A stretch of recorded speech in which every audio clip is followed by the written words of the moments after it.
Right, let's get some reaction now. We are joined in studio by Executive Director of Defend Our Democracy, Zaakirah Vadi, who joins us in studio. Thank you so much for joining us. Welcome. Thank you very much for hosting me. We've just heard that the Electoral Commission reporting that the counting procedures have concluded with really only a few voting stations reported to still be counting by 3 p.m.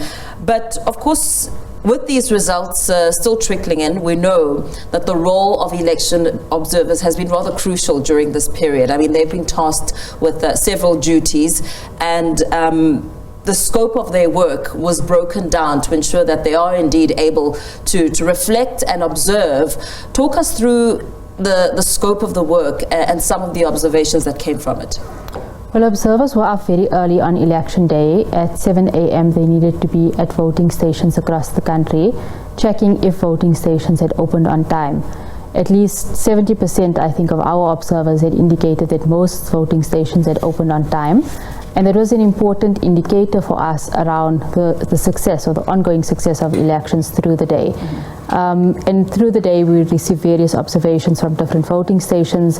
Were ballot boxes, for example, being folded up in front of party agents and in front of all of the IEC staff? Where were full ballot boxes being kept? So it's quite an intricate process of observation, and that concluded when observers sat through counting processes in many voting stations across the country. So that's basically the scope of the work of an election observer. Vote counting, I mean, questions around whether there were any disputes, were observers and party agents able to watch the counting of ballots? I mean, we heard in some instances across the province that there were power outages. One would now want to sort of get a sense of what impact or what potential impact the power outages could have had on that process. Well, the power outages were quite a concern. We started getting reports from certain observers saying that it's dark, generator lighting didn't arrive on time. In some instances, people started using their cell phone lights. So we were quite happy when just an hour or two into that power outage, it was then restored. And I think counting then resumed comfortably. But I think it did put back the counting process at certain voting stations. Another aspect that perhaps could have been factored in here in putting the counting processes behind, I mean, the long queues. Long queues. People were getting frustrated. Some people were talking about safety concerns at night. I mean, long after 9 p.m., we saw the long queues. The system was also a factor. I mean, recording the information, also weighing heavily on whether or not some people who were in the queues actually ended up voting. What was observed on that scope? So many reports came through about long queues at different voting stations. Some of the queues were manageable, so an hour, 2 hours, but even in those cases, compared to previous year's elections, the voting would have been much quicker. Yeah. There was one report that came through from Somerset West, and there it was an 8-hour-long queue that people were in. Yeah. I mean, the good part about this is that election, during an election, you expect people to turn back, but in many instances, people indicated that they would be staying through the night if need be to cast their ballot. What would you say were some of the observations around the maturity of political parties? I mean, how they behaved during this time, the role of the old players and new players like the MK party, independent candidates also counting for much of perhaps shaping South Africa's democracy within these elections? Elections are always going to be fiercely contested, and we've seen prior to this particular date of elections that contestation playing out. So lots of political tension, constitutional court cases.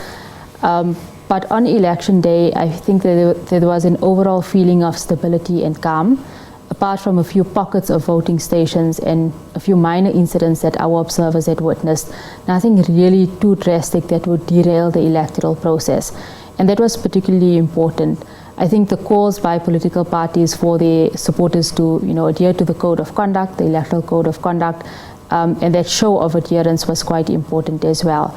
We now hope that in the post-electoral period, that sense of stability, the maturity of leadership prevails, and well past the counting process and the announcements that will then be made, and possibly into what could be a coalition-making process as well. Yeah, and that will be an important discussion. I mean, we know that there are questions around what will happen if the ANC drops below 50% for the first time since power in 1994, and how the party is now facing its biggest challenge yet since then, potentially marking a watershed moment and a major test for South Africa's still fledgling democracy. Well, even in democracies that are much older than our own, these issues are still there. So if you look at, for example, in the US and in Brazil, electoral results being contested just recently by people like Trump and Bolsonaro, the former presidents. So even in mature democracies, we shouldn't take it for granted that there won't be issues. In this instance, I think we've had experiences of coalition governance at a municipal level. Yeah. And there are many lessons that need to be learned, both in terms of the negotiation process and what follows in terms of delivery. For the negotiation process, if there are to be coalitions, our call as civil society organizations who have been working together on elections for some period of time is that those negotiations must be made public so that we can hold political parties who go into them into account. Yeah, and that's an important factor. I mean, when it comes to service delivery, for instance, people on the ground saying that we voted you into power and now we don't hear much from you. They still want to be involved in that process and hold their leaders to account. Certainly, the X that you mark on your ballot paper is really the start of the accountability process. It's the start of the democratic process. But we find generally, even among organizations doing democracy-based work, that there's no real understanding of the accountability mechanisms that follow. And in some instances, we have very good accountability mechanisms. For example, all of our public hearings from Parliament are screened, for instance. But at the same time, we don't understand what room is allowed for further building of accountability mechanisms. And that's something in this next period that's going to be quite important. How would you say South Africa's maturity insofar as democracy is concerned has improved?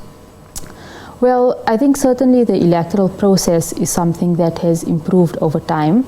So people generally know what to expect from the IEC. They know what are the dangers to an electoral process and are quite vigilant around that. And that's very important in a democracy. But at the same time, I think, one of the things in a maturing democracy becomes the way parties interact with each other. Yeah. We've seen positives of that over the last couple of years, but increasingly a sense of, political parties should not be seeing each other as enemies. They should be seeing each other as people who are there to serve the public. Ultimately, in an election, it's the public voice on who they want to lead the country. And if it's a mixed bag of political parties, parties need to figure out how to work with each other. How and when do you think we'll begin now to assess the work of the IEC, how they fared during these elections? That's an ongoing process. From now, I think there are critiques coming through, positive ratings, negative ratings of the IEC. But it's really in the post-electoral period that you begin to unpack all of the issues. It takes a long time to go through the 1,000 odd observer reports that we received. And based on the feedback that had come through from these observers in different parts of the country, we'd be able to share that with the IEC. Just going back to the politics of it, how would you say that the generational divide is playing out in shaping democracy? Because we know that traditionally the older voters would remain likely loyal to the ANC, and we know that a number of young people were registered to vote in these elections, and of course young people have spoken about their major challenges, and I suppose these elections will really show and perhaps speak for the young people of South Africa with some of the frustrations that they felt. I think we have to see once the results come out how that may pan out. However, for me, it was very encouraging to see young people in queues across the country till well into the night in some instances. And it's a positive indicator for democracy. We don't know as yet what's the ultimate number compared to previous years of voters who have turned up, but it's something that we'll be looking out for in the coming days. Very well. Thank you so much. Thanks Thank you. for speaking to us and joining us in studio. Executive Director of Defend Our Democracy, Zaakirah Vadi, there, just really giving us some assessment and reaction as we continue to monitor those boards at the National Results Operations Centre.